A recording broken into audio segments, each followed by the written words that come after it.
U.S. President Barack Obama has announced that more than 200 American troops will be deployed to Iraq as the Sunni insurgents continue their offensive toward the capital city of Baghdad. For more, Paul is joining us, of course, from the News Center. Paul, Washington's pulled the trigger finally to send military personnel back to this country, and it looks like they're also turning to an unlikely ally for support in this crisis.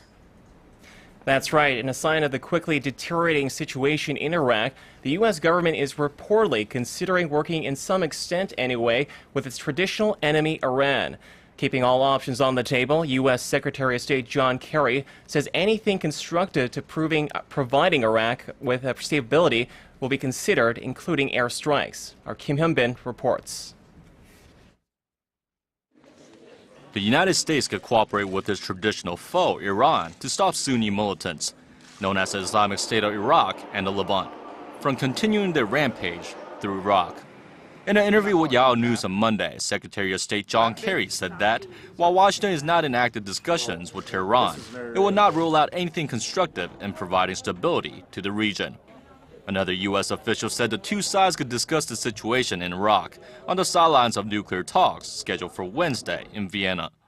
If it were to happen, cooperation between Washington and Tehran to contain the Iraqi crisis will mark the first time in more than a decade for the two countries to jointly undertake a common security purpose.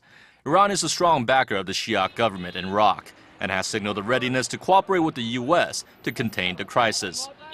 Pentagon, however, made it clear that it will not engage with Iran on military activities in Iraq. As the situation spirals out of control, Kerry added that airstrikes are an option available to Washington, but no detailed plans on how to coordinate them have been drawn up yet.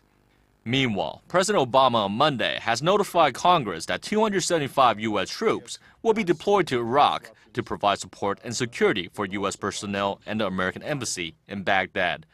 The troops are combat ready and will remain in Iraq until the security situation is brought under control. About 160 troops are already in the country, including 50 Marines and more than 100 Army soldiers.